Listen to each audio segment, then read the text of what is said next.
Selamat datang kembali di channel YouTube ini. Pada kesempatan kali ini, saya Vivi Nuraini akan menjelaskan di mata kuliah Teknologi Pengolahan Susu dengan materi kerusakan susu segar. Jadi, apa saja yang mempengaruhi kerusakan susu? Ada 7 faktor yang mempengaruhi kerusakan susu. Yang pertama adalah pertumbuhan dan aktivitas mikrobia, kemudian ada aktivitas enzim dalam susu, ada suhu, kadar air, udara atau oksigen, sinar matahari, dan lama penyimpanan. Pertama, yang mempengaruhi kerusakan susu segar adalah pertumbuhan dan aktivitas mikrobia. Seperti kita ketahui bahwa susu merupakan salah satu bahan pangan yang sempurna, memiliki protein tinggi, lemak, karbohidrat, dan segala sesuatu yang dibutuhkan mikrobia. Sehingga apabila ditumbuhi mikrobia, ia adalah media yang sangat kaya. Ada beberapa bakteri yang sering ada pada susu yang sudah terkenal, ada Staphylococcus aureus, ini yang sering menyebabkan keracunan. Kemudian ada Salmonella dan E. coli. Kalau E. coli ini sering menyebabkan diare. Jadi 3 bakteri ini yang sering diuji untuk melihat bagaimana kualitas susu, apakah masih segar atau sudah mengalami penurunan mutu.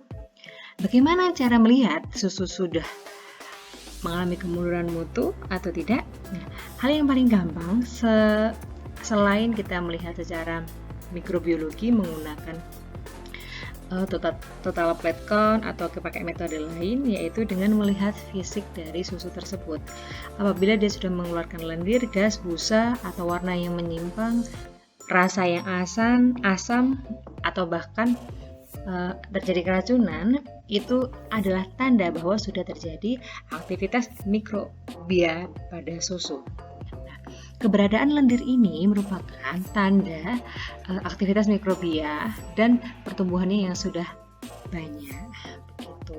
Gas, busa juga demikian. Sehingga apabila membeli susu, apalagi terlebih susu kemasan, jangan memilih susu yang sudah mengembung karena bisa jadi dia sudah ada mikrobia yang ada dalam susu tersebut dan sudah melakukan aktivitas sehingga dia menghasilkan gas. Selanjutnya ada aktivitas enzim di dalam susu. Jadi sebenarnya di dalam susu sendiri sudah ada enzim. Jadi sudah ada, normalnya itu dalam susu memang sudah ada enzim. Akan tetapi keberadaan enzim ini memungkinkan terjadinya reaksi-reaksi kimia yang menjadi lebih cepat. Sehingga hal tersebut nanti akan menyebabkan bermacam-macam perubahan komposisi pada susu. Jadi pada intinya enzim ini nanti yang akan membantu proses degradasi reaksi-reaksi kimia yang ada pada susu sehingga nanti menyebabkan kerusakan. Gitu. Selanjutnya suhu. Nah, suhu ini hubungannya dengan banyak, ada dengan protein, emulsi, dan vitamin. Nah, seperti kita ketahui ada vitamin yaitu yang dia itu sensitif terhadap suhu. Contohnya kalau di susu ada vitamin A.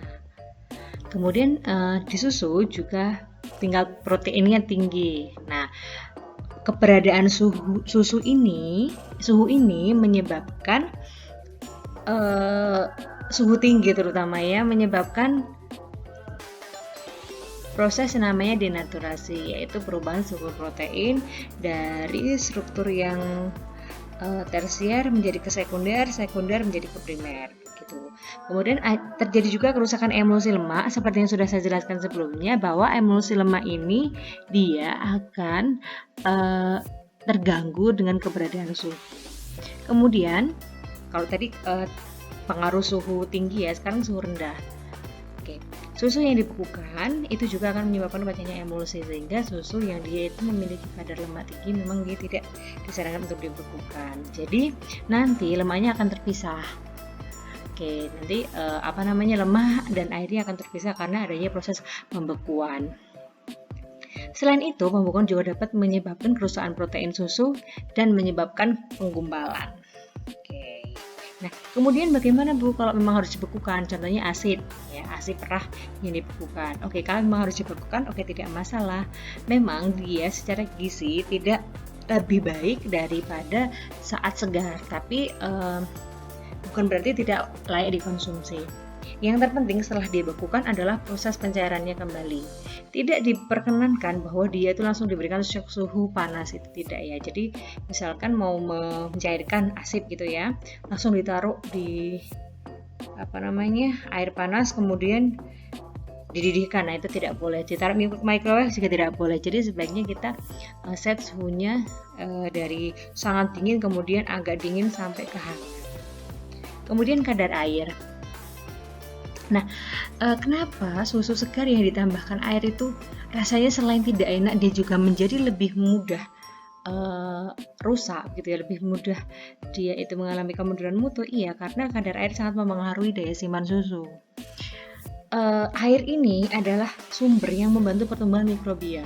Nah, ketika airnya banyak, maka mikrobionya akan lebih cepat bertumbuh. Nah, nanti proses pembusukan juga akan lebih cepat terjadi. Kemudian yang tidak kalah penting adalah oksigen. Oke, ada beberapa vitamin itu yang juga dia rentan terhadap oksigen. Saya beri contoh lagi vitamin A.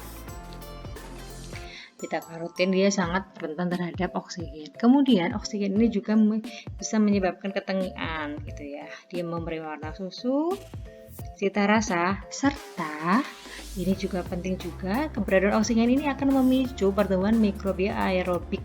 Mikrobia aerobik adalah mikrobia yang hidup dengan membutuhkan oksigen. Jadi kalau susu sudah dibuka itu kan maksimal boleh diminum setelah 2 jam, selama 2 jam ya. Setelah 2 jam dia nggak diminum, nggak boleh dikonsumsi lagi. Kenapa? Karena sudah ada oksigen yang masuk, artinya bakteri mikrobia aerobik sudah bisa berkembang. Kemudian yang tidak kalah penting adalah sinar matahari. Pada prinsipnya kalau misalkan kita membuka kemasan, kenapa sih Bu susu bubuk itu harus ditaruhnya di aluminium foil? Kenapa nggak plastik bening aja? Ini salah satu ada hubungannya bahwa sinar matahari yang secara langsung mengenai produk susu itu akan mengubah cita rasa. Kenapa? Karena terjadi oksidasi lemak dan perubahan protein. Oke. Oksidasi lemak yang menyebabkan timbulkan bau dan rasa yang tidak diinginkan ini sering kalau kita manggilnya ketengikan ya atau rancid itu karena adanya cahaya. Ini ada jurnal yang membahas dengan sangat baik ya. Jadi dia melakukan penelitian terhadap susu pasteurisasi. Dia membuat kemasan dengan berbagai jenis perlakuan, salah satunya ini ada dengan penanggal UV. Oke, jadi ada label transparan tapi pakai penanggal UV. Nah, ternyata dengan penanggal UV ini dia memiliki tingkat oksidasi lipidnya paling rendah di antara perlakuan-perlakuan yang lainnya. Artinya apa? Memang UV ini dia menyebabkan tingkat oksidatif yang tinggi terhadap lemak pada susu. Kemudian penelitian tahun 2006 Papa Christou juga menjelaskan bahwa kerusakan flavor pada susu pasteurisasi yang terutama itu diinduksi oleh adanya cahaya. Oke, bagaimana kerusakan flavor ini terjadi? Pertama ada burn sunlight flavor. Ini kalau bau itu kayak bau terbakar matahari gitu.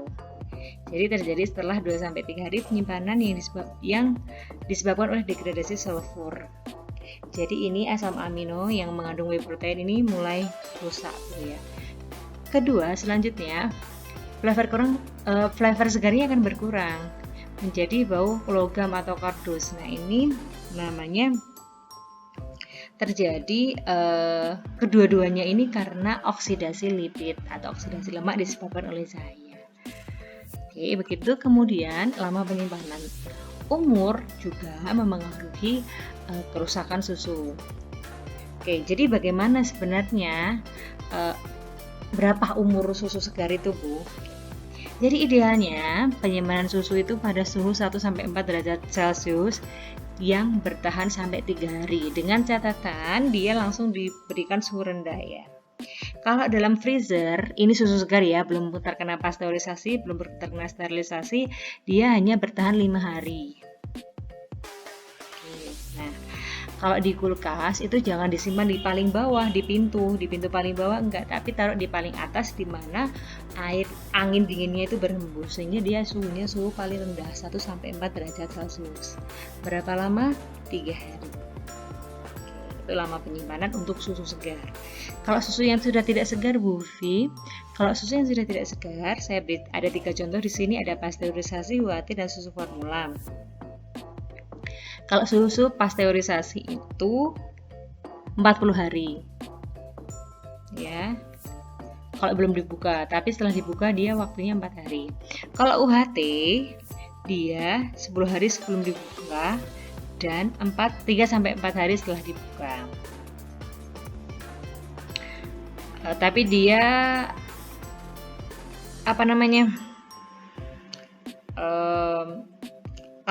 kalau dibuka tapi masuk kulkas lagi gitu ya. Kalau misalkan susu UHT, misalkan kalian beli susu UHT kotak itu kemudian diminum pakai sedotan, itu kalau udah 2 jam tidak boleh diminum lagi.